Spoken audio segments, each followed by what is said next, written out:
When I was little, my parents took me to church every Sunday.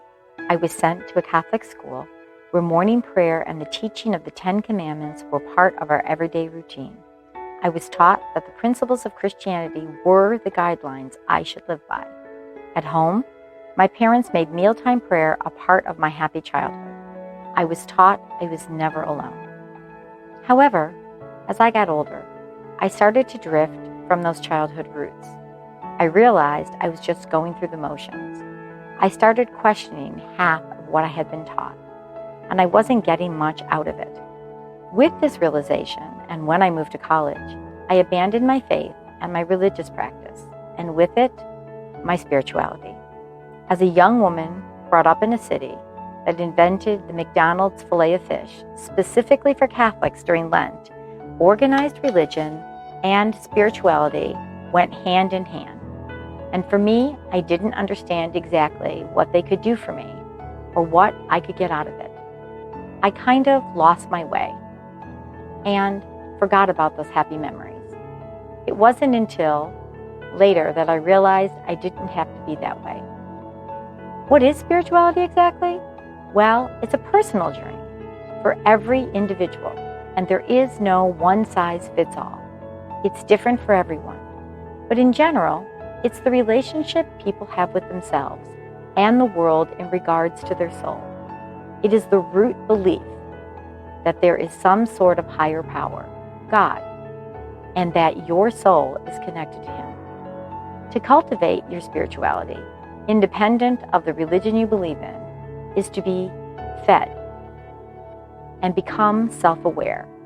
It is to learn how to deal with events and people in your life with compassion and with the awareness that all of us are connected somehow.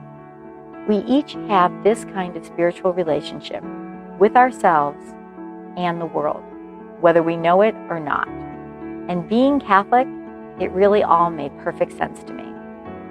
I'm just beginning to truly realize and cultivate this relationship. If you want to do the same, but you're not sure where to start, you're not alone. That was me just a short time ago. I had hit a low point. I was broken, in a rut, and having health problems. I was basically just going through the motions in every aspect of my life, including my relationship with myself and others. I knew I needed to change, but I didn't know where to start.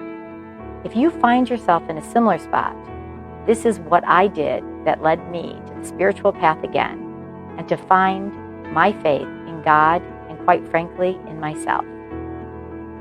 I bought and committed to go through my 41st day spiritual journals. Ultimately, what these journals have given me can be summed up in 5 simple statements. They have strengthened my outlook for a better future. They have cultivated compassion and understanding. They have helped me find my sense of purpose and meaning. They taught me to see beauty and wonder again in my day-to-day life. They are teaching me to let go of emotional baggage that I carry. At the height of my faith crisis, faith in myself crisis, whatever you want to call it, I was not in the best shape of my life, and I needed some guidance to get back to loving myself, to loving my life. I knew I needed some kind of deep emotional change, but I didn't know where to get the help. It was by chance that I found my 41st day spiritual journals and intuitively took the chance to go through the first one in hopes that it would make me feel better. And the fact is, it did. Now, several months have passed, and I feel like I dedicated myself to keep completely bettering myself spiritually.